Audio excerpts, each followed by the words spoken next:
이제 7년 만에 친정집에 정말 오랜만에 왔는데 우리 이혜영 목사님이 오늘 저녁에 와서 말씀 전해주면 좋겠다고 몇 주 전에 말씀하실 때 그 말을 듣는 순간부터 가슴이 콩닥콩닥 뛰기 시작했어요. 하루하루 지나갈 때마다 이 어린 왕자에 있는 그 여우처럼 그 시간이 가까우면 가까울수록 더 긴장되고 기대가 되고 흥분되고 오늘 아침부터 지금까지 이 시간을 기다렸다가 이렇게 왔습니다. 여러분 너무 반갑고 또 사랑하고 축복합니다. 이 동네에 오는 것부터 이 구리 지역을 지나서 이 강변북로 타고 구리로 들어올 때부터 친정집이다 그런 포근한 마음 따뜻한 마음으로 오게 됐습니다. 우리 이영 목사님이 보니까 제가 했던 사역을 뒤를 바로 이어서 보니까 따라왔네요. 성령수련회 서빙고 금요철야 또 이 남양주 교회 보니까 온누리교회가 계속 발전하고 있는 게 틀림없네.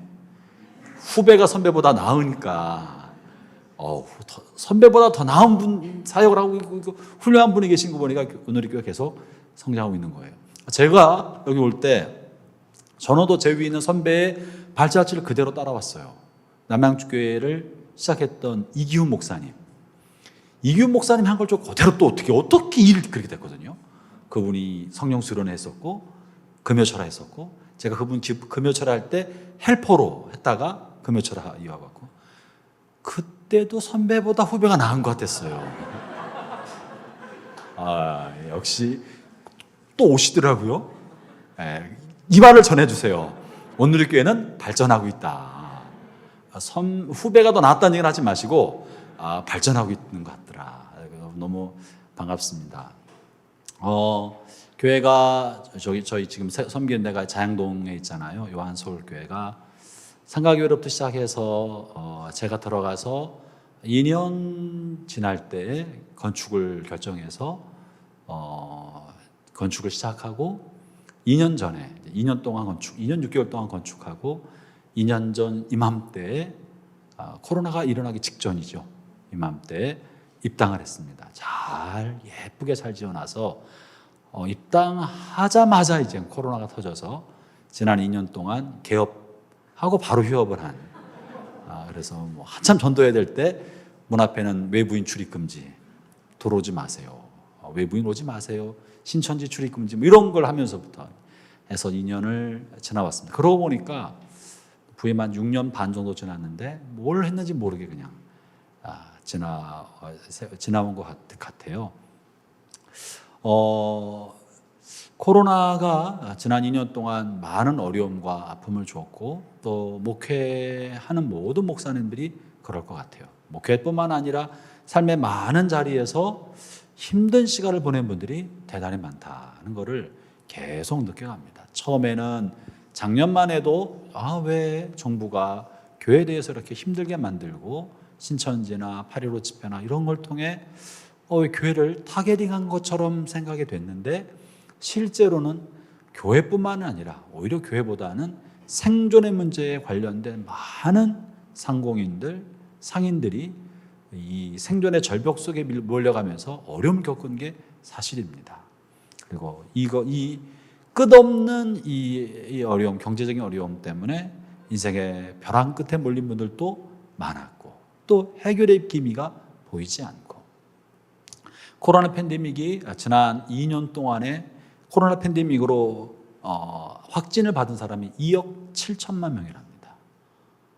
엄청난 사람이 확진이 되었고 그리고 이로 인해 생긴 사망자 수가 또 어마어마해요. 사망자가 534만 명이 코로나 때문에 사망했다고 합니다. 미국이만 해도 확진자가 5천만 명, 사망자가 80만 명. 우리나라도 이미 숫자가 오늘도 7천 명씩 계속 넘어가고 백신이 나오면 좀 나아지려니 했는데 무슨 델타에다가 최근에 또 오미크론 이러면서 백신이 효과가 있나?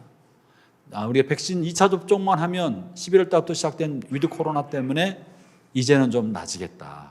예배 회복, 저희 교회도 캐치프레이즈를 주여 이제는 회복하게 하소서 은혜의 회복, 공예배의 회복, 공동체 회복을 캐치프레이즈로 지난 1월 1일부터 기도하고 모임을 하고 또 소그룹 활동을 하고 이렇게 막 열심히 이제 하고 있는데 연말이 돼갈수록 더 이제는 모일 수 있게 될 줄만 알았는데 이건 미래를 내년을 예측할 수 없게 되고 어떻게 될지 모두가 다 불확실한 시대로 점점 또 돌아가는 것 같아서 마음이 굉장히 무거운 게 사실이에요. 무겁고 교회가 이렇게 오래 가면 전 세계 교회가 어떤 모양이 될까? 어떤 모양이 될까? 지금 제가 섬기는 교회도 교인들이 다 나오지 않아요. 적지 않은 분들이 영상으로만 참여하고 나오세요 그냥 광고를 해도 형편이 그렇지 못하니까 또 어린아이를 돌보거나 학교에 계시거나 병원에 근무하는 분들은 아예 나오지를 못하는 형편이 되어서 신앙생활을 잘하고 계신지 혼자 이렇게 생활하다가 정말로 홀로 믿는 사람, 자유로운 영혼이 되어서 자유롭게 믿는 분이 되지 않으실까 많은 걱정이 되는 게 또한 사실입니다. 또한 아울러 지난해 올해 문 닫은 교회가 굉장히 많습니다. 개척교회 이 렌트비를 유지하기 어려워서 문 닫는 교회도 계속 생겨나고 있습니다. 그러면서 이제 목사로 저는 지난해부터 하나님 왜 이런 코로나 팬데믹을 주십니까? 전쟁 때도 우리가 예배를 드리고 총알이 떨어지고 포탄 예배당하게 떨어져서 부서져도 설교를 하고 교회는 쫙 하면서 폭탄 소리 빵 나면 죄 엎드려 기도하고 죽어도 교회 가서 예배당에서 축제하고 예배당으로 몰려왔던 그런 믿음을 가지고 있는 교회고 한국교회고 그렇게 주일 성수하려고 해왔는데 이제는 교회에서 주일날 지부에 가서 드리세요. 문 닫고 오지 마세요. 아무 데서나 해도 괜찮습니다. 그 영상으로 들여다보면 됩니다. 이런 말을 하고 있으니 도대체 이게 어떻게 된 겁니까? 어떻게 해야 되는 겁니까? 고민, 기도 이것이 지금 오랫동안 제 안에 또 모든 목사님 안에 아마 반복되고 있는 과정이라고 생각합니다. 그러다가 이걸 하나님 왜 우리에게 이런 코로나를 주시고 코로나 팬데믹을 통해 무엇을 말씀하려 하십니까? 다윗의 장막 속에 드린 예배는 어떤 예배입니까? 우리가 어떻게 해야 되는 겁니까? 이 시대에 원하는 하나님의 뜻이 따르게 있는 겁니까? 그러면서 발견하는 것은 이 코로나 팬데믹은 그냥 우발적으로 떨어진 어떤 하나의 이벤트 같은 사건이 아니다. 이거는 인간의 탐욕, 욕심이 어쩌면 식탐이 어쩌면 지나치게 편리하게 살려고 하는 인간의 그런 생각들이 자연을 남벌하고 남획하고 황폐하게 만들면서 그동안 인간과 접촉하지 않았던 야생 동물 속에 있었던 혹은 원시 밀림에 있었던 역사 이래로 인간과는 별로 접촉하지 않았던 그런 야생 바이러스가 계속 원시 밀림을 남벌하고 인간이 먹어서는 안 될, 먹지 않아도 될 만한 짐승들을 잡아먹으면서 그들 몸에 있던 감춰있던 바이러스가 인간에게 한번 들어오니까 이 새로운 바이러스에 대한 면역이 안 된 인간은 순식간에 이 바이러스로 초토화되고 있는 거예요. 이거는 사실은 우발적으로 벌어진 것이 아니라 인간이 오랫동안 자연을 황폐화시키고 뭘 좀 더 먹으려고 충분히 먹을 것 있음에도 불구하고 야생동물을 잡아먹고 지금도 편리함에도 더 많은 편리를 누리기 위해서 원시 밀림을 남벌하면 생기는 인간이 탐욕이 만들어낸 죄악의 결과이구나 하는 깨달음을 얻게 되었어요. 그래서 제가 섬기는 교회에서는 회개하자 우리가 하나님 앞에 회개해서 이것이 시간이 지나간다고 해결될 문제가 아니고 벌써 백신만 나오면 될 줄 알았더니 1차 백신도 안 되고 2차 백신도 안 되고 이제는 3차 백신까지 맞아야 된다 그러고 3차 맞는다고 보장이 없어요. 오미크론도 백신도 잘 안 먹는다면서요. 그래요? 오미크론 걸려본 사람이 없으니 잘 모르죠. 그러니 이게 앞으로 어떻게 될지 오미크론 말고 또 6미크론이 나올지 어떻게 알아요? 모르는 일이 계속 또 벌어지게 되니 이거는 시간이 해결해 줄 수 없는 거고 과학이 답을 줄 수만도 없는 거구나. 무언가가 있다. 이 근본적인 원인에 대해서 덮어놓고 있고 과학자가 해결해 주고 정부의 정책이 해결해 주기만을 기다리는 것은 너무 무지몽매한 일이고 또 하나님의 섭리에 대한 무지와 깨달음이 없는 일이겠구나 싶은 생각이 드는 거예요. 그러면 인간의 이런 탐욕, 욕심, 이 자연에 대한 이런 황폐가 만들었던 그것이 정말 이것을 주었다면 이것은요 회개해야 될 문제입니다. 이거는 그냥 지나갈 일이 아니라 인류가 보면 온 인류가 범한 욕심과 탐욕이 만들어낸 자연의 역공. 우리가 자연을 계속 괴롭히니까 이젠 자연이 감추었던 자연의 힘이 인간에게 역습하고 역공해서 만들어낸 공격인 것이라고 보입니다. 그럼 우리는 어떻게 해야 될까? 뭘 하면 좋을까? 여러분, 지난해 올 봄이었었죠. 황사가 별로 없고 미세먼지가 별로 없었잖아요. 작년에도 그랬고, 이 코로나 바이러스 때문에 중국에서 공장을 돌리지 않았더니 하늘이 파랗고 깨끗하고 인도에서도 그러고 좋았다고요. 이것은 우리가 얼마나 그동안 마치 하늘은 이산화탄소와 메탄가스와 매연가스를 무한히 뿜어내도 스스로 파랗게 정화시킬 수 있는 자연 정화 능력이 탁월한 마치 공기청정기처럼 하늘을 그렇게만 생각했는데 그런 게 아니었어요. 이 땅에도 우리가 아무리 남벌하고 남획하고 마음대로 해도 끝없이 재생산할 수 있는 그런 곳인 줄 알았더니, 쓰레기를 버려도 우리는 지구가 넓으니까 쓰레기를 한없이 매립할 수 있는 무한한 블랙홀인 줄 알았더니 그런 게 아닌 거예요. 더 이상 쓰레기를 매립할 데가 없고, 나무가 이렇게 남벌해가지고는 산소 배출이 적고 이산화탄소만 많아지는 그런 환경이 되고, 바다도요, 지금까지 하수에 우리가 노폐물을 버려도 별 걱정이 없어. 바다로 올라가면 그냥 바다는 무한한 어머니 품처럼 그냥 어떤 쓰레기를 다 버려도 다 정화시켜낼 수 있을 것만 같은 무적행 같은 바다인 줄 알았더니 아닌 거예요. 바다의 태평양 한복판에 한반도만 하는 그 쓰레기 섬이 있다면서요? 여러분 아세요?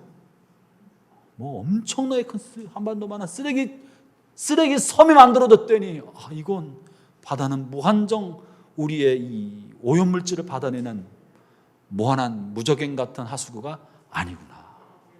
이거는 유한한 것이고, 이것으로 인해서 우리가 마침내 역공을 받고 마침내 우리가 고통을 받게 되는구나. 자연은 하나님 우리에게 돌보러 맡긴 하나님의 정원인데 우리가 이 정원에 보관심했구나 하는 생각을 갖게 되었어요. 성경 한번 읽어볼까요? 여러분, 하나님이 천지를 만드시고 나서 창세기 1장 31절에 보면 보시기에 심히 좋았다. 심히 좋았다 하셨어요. 그리고는 이 심히 좋은 자연을 하나님께서 우리에게 맡겨주셨습니다. 하나님이 사람을 만든 첫 번째 목적이 뭡니까? 누가 아신 분 계세요? 하나님이 인간을 만든 첫 번째 목적, 이사야서에 있는 이사야 40장 21절에 의하면 하나님의 첫 번째 목적은 찬양을 받기 위하여, 사람을 통해 예배를 받기 위하여라고는 이사야서 43장에 말하고 있어요. 이 백성은 내가 나를 위해 지었나니 나의 찬송을 부르게 하려 함이라. 그러나 창세기 1장에 나와 있는 하나님이 사람을 지은 목적은 뭐냐면, 한번 읽어볼까요? 26절과 27절 같이 한번 읽어보면서 하나님이 뭐라고 사람을 무엇을 위해 만들었나 봅시다. 함께 큰 소리 읽어봅니다. 시작. 하나님이 이르시되 우리의 형상을 따라 우리의 모양대로 우리가 사람을 만들고 그들로 바다의 물고기와 하늘의 새와 가축과 온 땅과 땅에 기는 모든 것을 다스리게 하자 하시고, 하나님이 자기 형상 곧 하나님의 형상대로 사람을 창조하시되 남자와 여자를 창조하시고.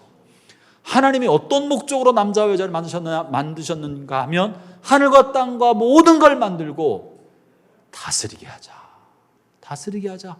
우리 형상대로 하나님께서 돌보셔야 할 것을, 하나님의 속성과 형상을 닮은 사람을 지어서 사람으로 하여금 하나님을 대신해서 돌보게 하자. 이 다스림은 정복이 아닙니다. 돌봄인 거예요. 하나님이 지은 자연을 돌보도록 맡긴 거예요. 하나님이 사람을 지은 첫 번째 목적은 누가 뭐라고 해도 이사야 43장보다 선행되는 것은 자연의 돌봄입니다. 이거는 거역할 수 없는 성경이 기록하고 있는 사실인데 우리는 이것에 대해서 별로 생각하지 않고 살아왔어요. 우리는 다른 쪽으로만 생각해 왔었죠. 하나님은 명백히 다스리도록 돌보도록 하신 것입니다. 그래서 이것은 하나님의 정원을 만드시고 아름다운 정원을 돌보도록 하신 건데 우리가 무지했다는 거예요.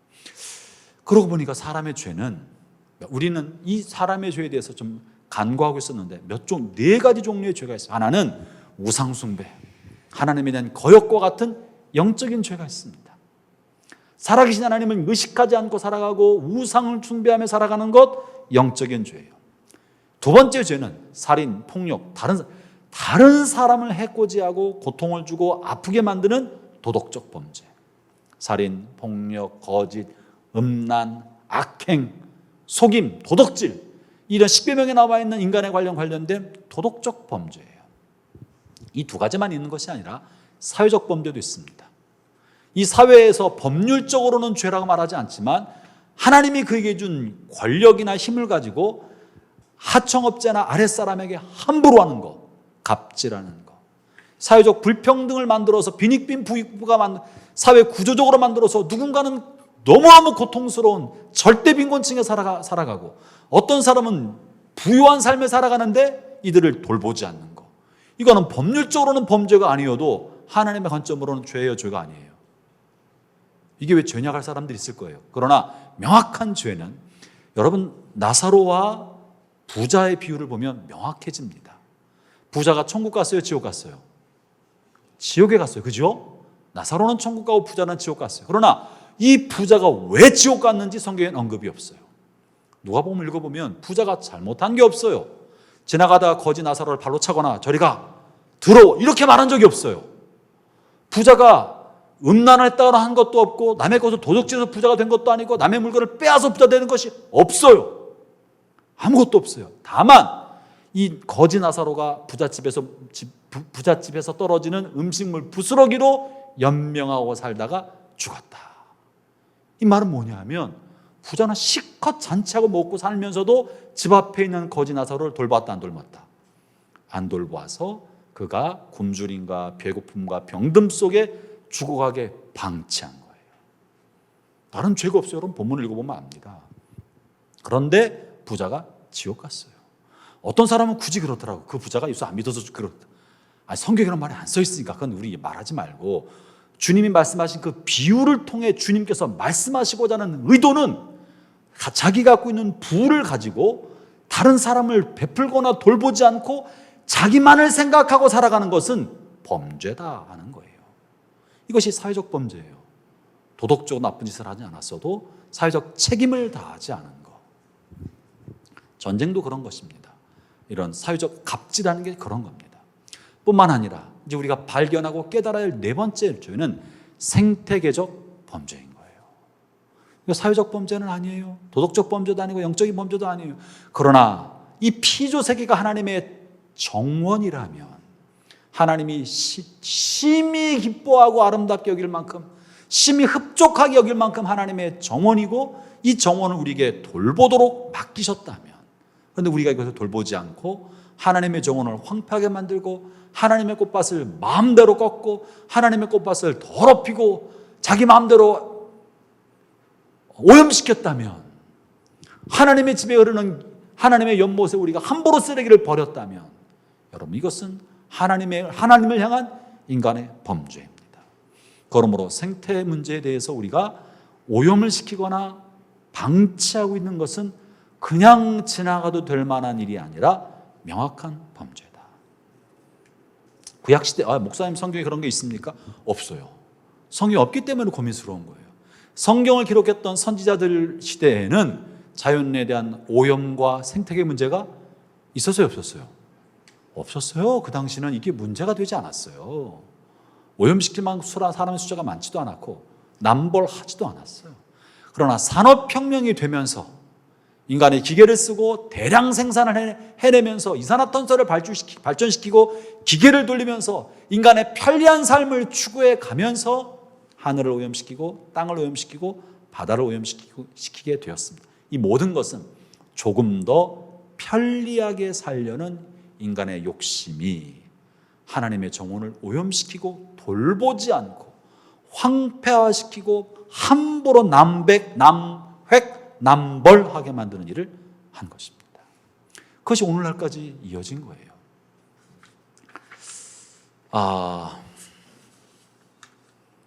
지금까지 우리가, 제가 이 문제를 너무너무 고민을 많이 했어요. 어떻게 하면 좋습니까? 지금까지 우리가 신앙생활을 할 때 우리 신앙을 개인의 도덕적인 부분에서 혹은 기도와 또 찬양과 예배 영적인 영역에서 우리 신앙을 생각해 왔었습니다. 그러면서 교회는 어느덧 이기적인 공동체가 되어버렸어요. 지난해에 8.15 집회 때문에 한국 사회로부터 지탄받았던 것은 무슨 나쁜 짓을 해서 그런 건 아닙니다. 저는 그 지탄이 타당하지 못하다고 생각하는 사람이지만 어찌되었던 사회가 교회를 보는 관점은 니들은 니들밖에 모르는구나. 이 공동체 아픔에 관해서는 티끌만큼도 관심이 없이 자기들이 하고 싶은 주장하는 데만 실컷 주장하는구나. 8.15 집회를 통해서 정치적인 주장을 하는 것은 정당한 겁니다. 어떤 것이든지 정치적으로 주장할 만한 권리와 자유가 있기 때문에, 그러나 그게 문제가 아니라 그로 인하여 감염이 바이러스가 확산될 위험이 많음에도 불구하고 나는 정치적으로 내가 하고 싶은 말을 하겠다는 자기 권리를 더 많이 주장했기 때문에 바이러스 확산 때문에 피해를 보았던 소상공인은 니들은 니들밖에 생각하지 않는구나 하는 이기적인 집단으로 교회를 보고 있는 겁니다. 그것이 다만 8.15 집회를 통한 몇몇 단체만 그런 것이 아니라 지금까지 한국 교회를 바라보는 이 사회 세상 사람들의 관점은 니들끼리의 천국이에요. 니들은 좋겠다, 니들끼리 천국. 우리는 그게 자랑스러웠지만 우리가 사회의 아픔과 고통과 문제에 대해서 관심을 별로 갖지 않고 그저 가난한 사람 돈 몇 푼 던져주는 것으로, 크리스마스 때 약간 어려운 사람에게 조금 해주는 것으로 우리가 해야 할 의무를 다 했다고 생각한다면, 우리는 이 사회와 공동체로 함께 살아가는 사람이 아니라 우리들끼리만의 천국을 이루고 살아가는 사람인지도 모르겠구나 하는 자성이 생기는 거예요. 그렇다면 예수님의 시대에, 그 이전에 솔로몬 시대를 생각해 봅시다. 솔로몬 시대에 경건한 사람이 없었습니까? 많은 경건한 사람이 있었습니다. 솔로몬의 성전, 그러나 유대 왕국의 마지막 멸망 때 경건한 사람이 많고 예레미야 같은 눈물의 선지자도 있었어요. 기도하는 사람이 없었기 때문에 예루살렘 성전이 멸망하고 유다 왕국이 멸망한 것이 아닙니다. 여전히 그들 속에서도 기도하고 눈물을 흘리고 울부짖고 하나님을 경외하는 사람은 있었지만 문제는 공동체가 그만큼 되지 못했던 거예요. 예수님 시대에도 아름답게 지어졌던 헤롯 성전은 돌 위에 돌 하나 남지 않을 만큼 다 무너졌습니다. 그 시대 경건한 사람이 없었습니까? 아니요. 독사의 자식들아 화 있을진저 저주를 받았던 바리새인 속에서도요 예수 믿는 사람이 있었습니다.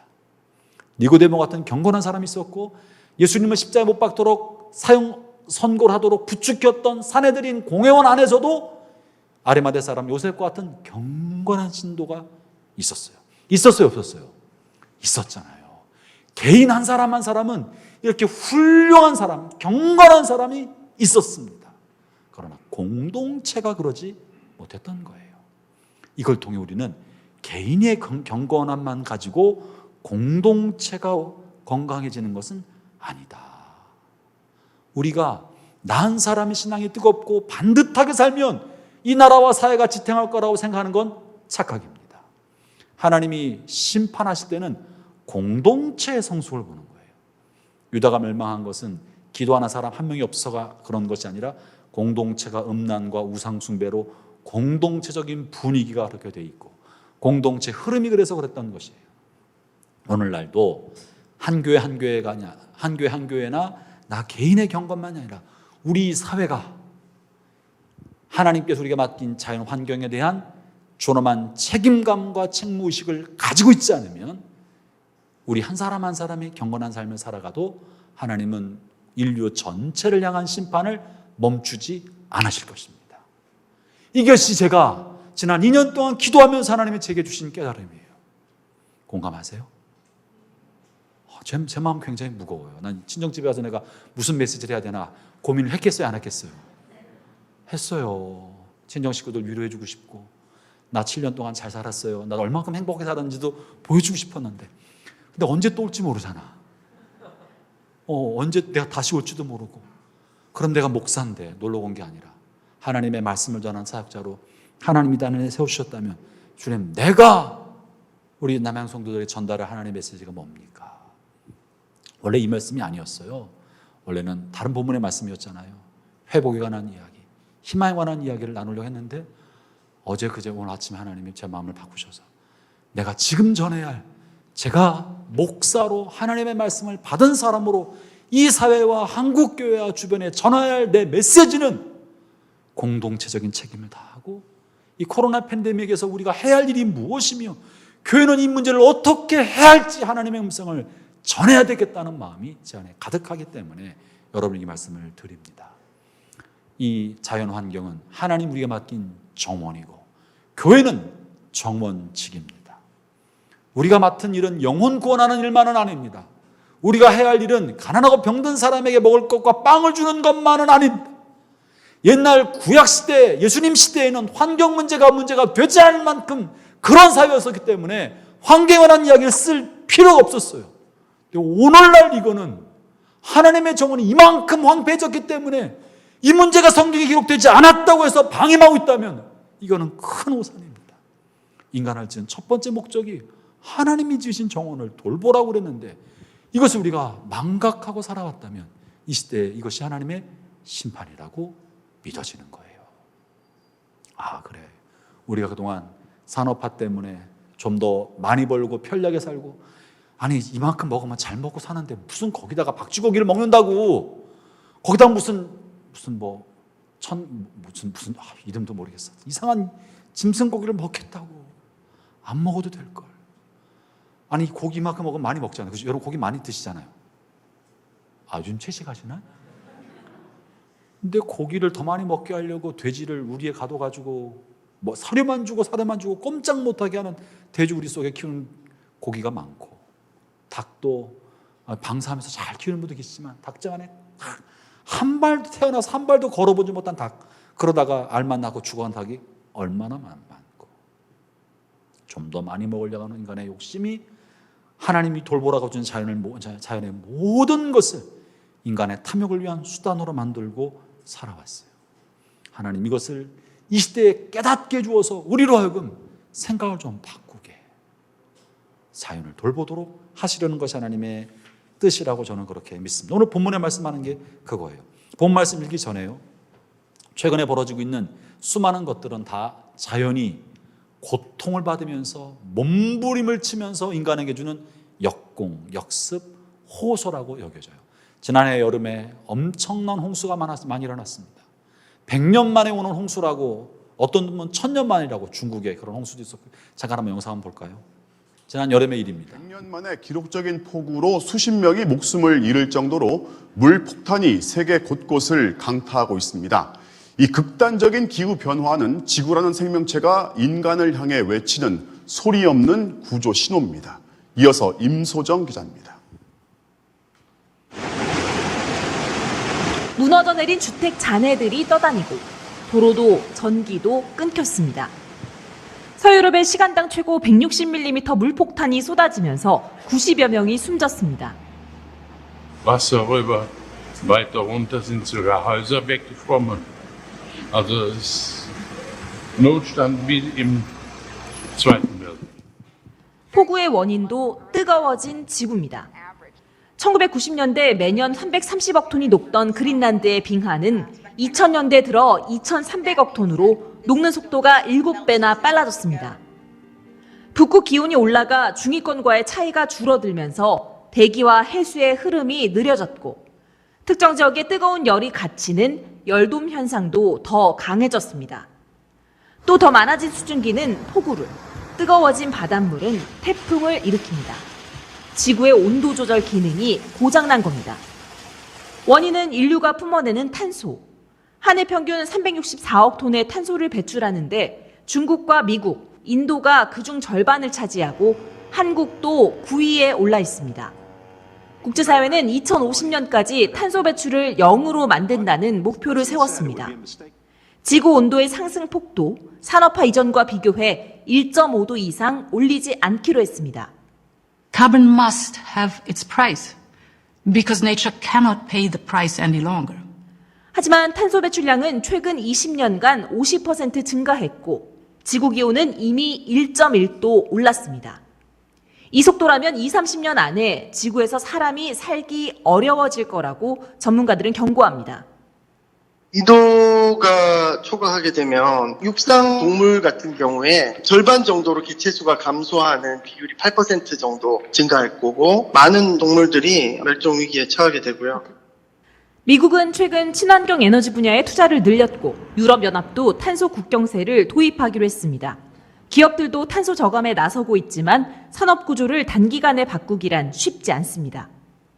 지구가 품을 수 있는 탄소의 양은 한정돼 있습니다. 우리에게 남은 시간은 이제 6년 5개월입니다. MBC 뉴스 임소정입니다. 지난 이번 주간이었었죠. 미국에서 강력한 토네이도가 6개 주에 걸쳐서 36개의 강력한 토네이도가 일어나서 적어도 100명 이상이 사망했습니다. 수십만 명이 이재민이 발생했습니다. 미국 역사에 이런 일이 없었을 만큼 엄청난 일이 벌어졌습니다. 원인을 알 수 없습니다. 호학자들은 이상기후 때문이라고 예측하는데 이유는 모릅니다. 해마다 이제 우리는 매해마다 이상기후에 관한 이야기를 들어야 안 들어요. 매해 듣는데 이제 놀라지도 않아요. 그러나 학자들은 20, 30년 이내에 이대로 가다가는 인류가 살 수 없는 땅이 된다. 최근에 남극에 있는 거대한 빙하가 녹아내릴 저짐이 보이고 균열이 일어난다고 합니다. 그것이 균열돼서 폭삭 주저앉고 녹아내리면 해수면이 6m가 상승한답니다. 엄청난 일이 벌어지고 있는 거예요. 끊임없이 경고를 해도 도무지 들을 생각을 하지 않는 게 마치 우상 숭배에 관한 선지자가 끊임없이 심판의 메시지를 해도 당장 내게 아무 일도 벌어지지 않으니까 여전히 똑같은 삶을 같이 살았던 북이스라엘과 남유다처럼 우리 마음과 생각이 굳어져 있는 거예요. 지금 나에게 아무 일도 벌어지지 않는데 지금 내가 굳이 불편한 걸 선택할 이유가 없다고 생각하는 거예요. 닥치지 않았으니까 두려움이 안 생기는 거예요. 그렇기 때문에 코로나가 2년을 지나가도 이거 못 잡고 있는 거고 앞으로 어떻게 될지도 모르고 코로나 말고 또 다른 게 무엇이 생길지 아무도 예측할 길이 없습니다.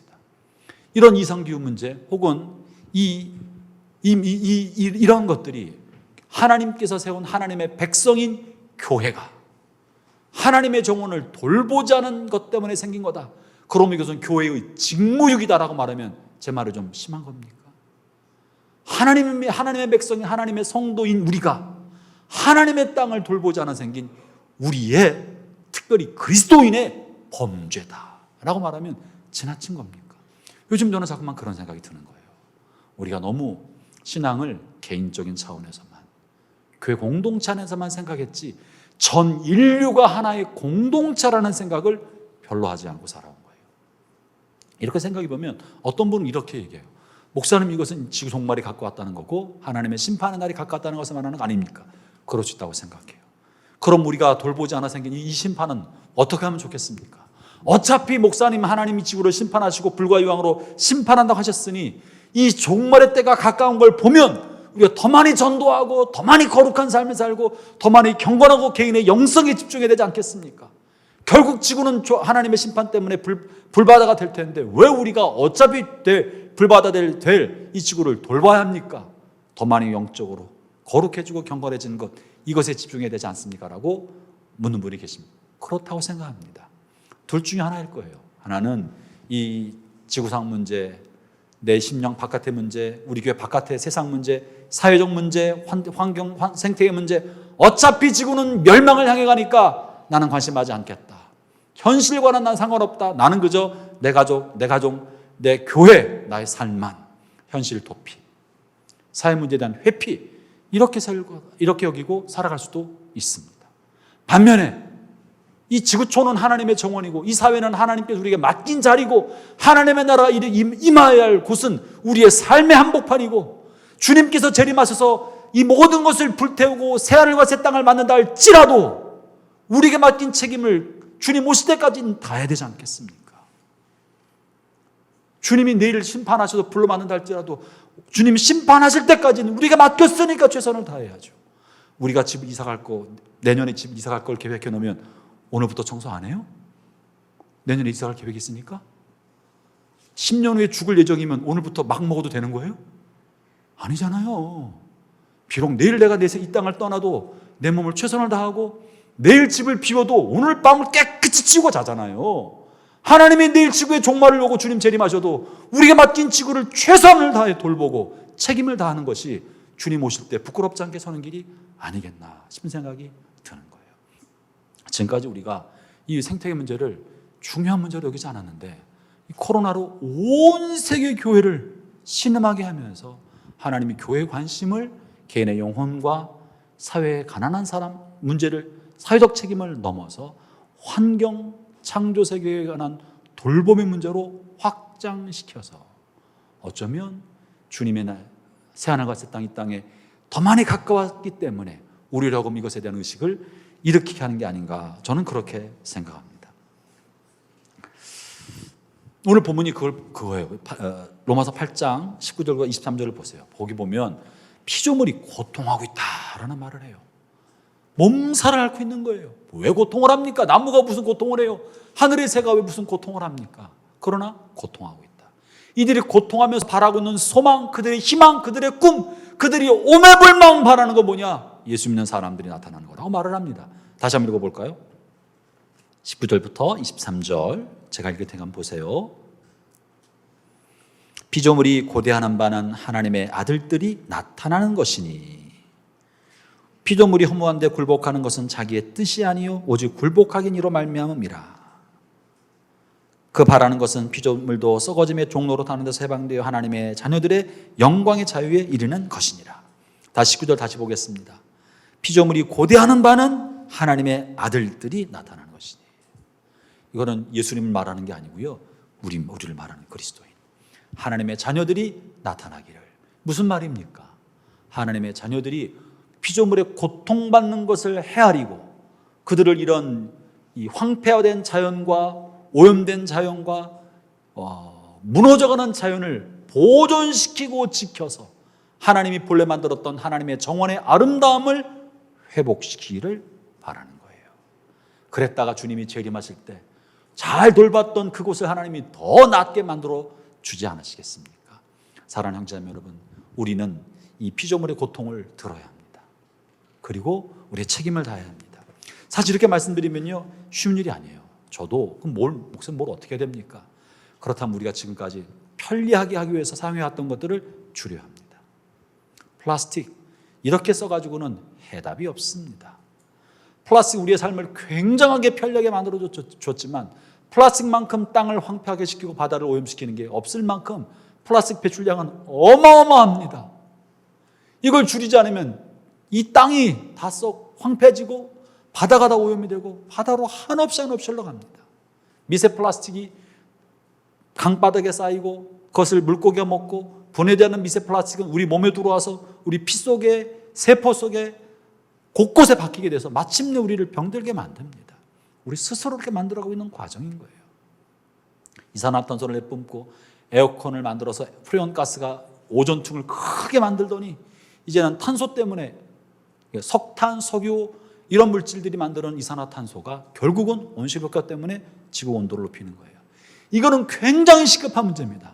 이산화탄소 배출량을 현저하게 줄이지 않으면 아까 언급한 것처럼 온실효과 때문에 전체 기후가 상승하고 1도만 상승해도 멸종될 생물들이 굉장히 많습니다. 한번 멸종되면 다시 살지 못합니다. 그렇기 때문에 우리는 이산화탄소를 줄이는 일을 해야 되는 거예요. 나 한 사람이 하면 뭐가 되냐? 그렇지 않습니다. 나 한 사람이라도 해야 되는 거고, 불편하더라도 자동차 이용을 줄여야 합니다. 자전거를 타거나 걸어 다니거나, 시장에 가면 비닐봉지를 줄이고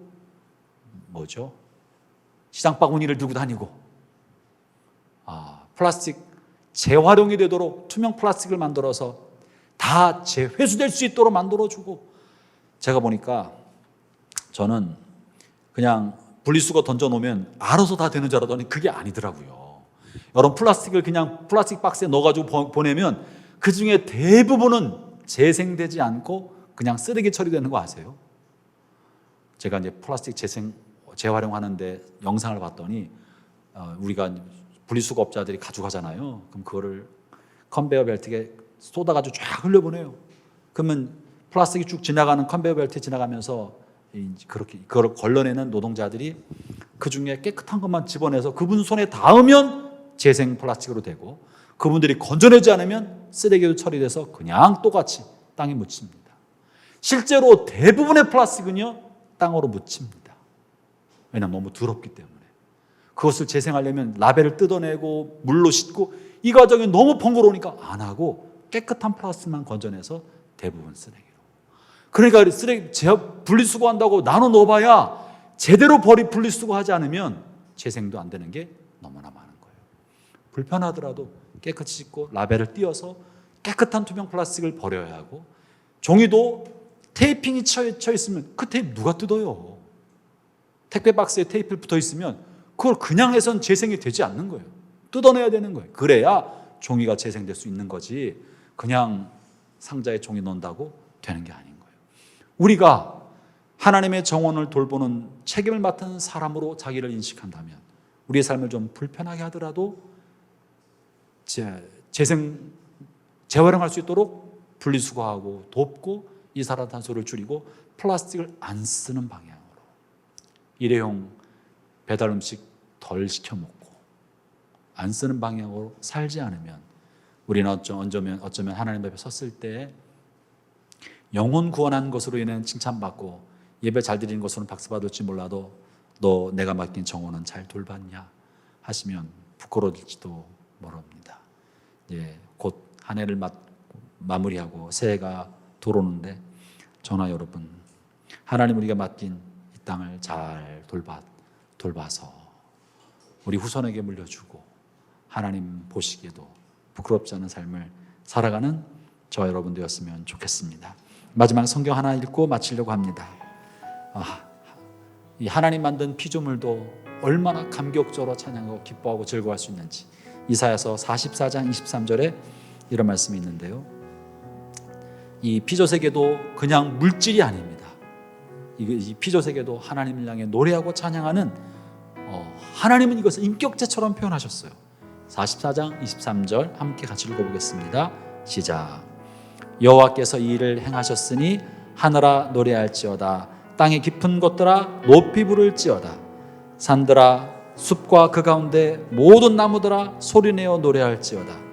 여호와께서 야곱을 구속하셨으니 이스라엘 중에 자기 영광을 나타내실 것이미로다. 아멘.